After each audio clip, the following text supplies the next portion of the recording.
Hello நண்பர்களே, வணக்கம். எல்லாரும் எப்படி இருக்கீங்க? ஓகே. திடீர்னு பார்த்தா ரோட பிளாக் பண்ணி மறைச்சு நின்றுருந்தாங்க, கார் எதுவுமே விடாம. என்னன்னு பார்த்தோம்னா, நேத்து கன்னியாகுமரிக்கு போன முதலமைச்சர் ரிட்டர்ன் தூத்துக்குடி ஏர்போர்ட்டுக்கு வர்றதா ரோட பிளாக் பண்ணி வச்சிருந்தாங்க, 1/4 மணி நேரம்.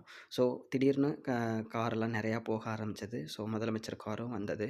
ஸோ, வந்தோனே முதலமைச்சர் கார பார்த்து அவங்களுக்கு விஷ் பண்ணிட்டு ஏர்போர்ட்டுக்கு அனுப்பிச்சாங்க. ஸோ, ஆனா அவர நேரா பார்க்க முடியல. எத்தனை பேரு முதலமைச்சர் மு.க. ஸ்டாலின் அவர்கள நேரா பார்த்துருக்கீங்கன்னு கமெண்ட் பண்ணுங்க. கன்னியாகுமரி எதுக்கு போனாருன்னு தெரிஞ்சாலும் கமெண்ட் பண்ணுங்க. ஸோ, இன்னைக்கு டிசம்பர் 31. ஸோ, 2024 இன்னும் கொஞ்ச நேரத்தில முடிய போகுது. ஸோ, 2024 உங்க எல்லாத்துக்கும் ஹேப்பியா இருந்திருக்கும்னு நெனைக்கிறேன். எந்த ஒரு அ தடங்கலும் இல்லாம சந்தோஷமா இருந்திருப்பீங்கன்னு நம்புறேன். ஸோ, 2025 அதேபோல அமைய உங்கள் எல்லாத்துக்கும் மனமார்ந்த வாழ்த்துக்கள். Wish you happy new year. So, ஹேப்பியா இருங்க, சந்தோஷமா இருங்க. ஸோ, இந்த வீடியோ உங்களுக்கு பிடிச்சிருக்கும்னு நம்புறேன். ஸோ, இந்த வீடியோவுக்கு ஒரு லைக் போட்டுட்டு இந்த வீடியோ எல்லாத்துக்கும் ஷேர் பண்ணுங்க. Once more happy new year. Thank you so much.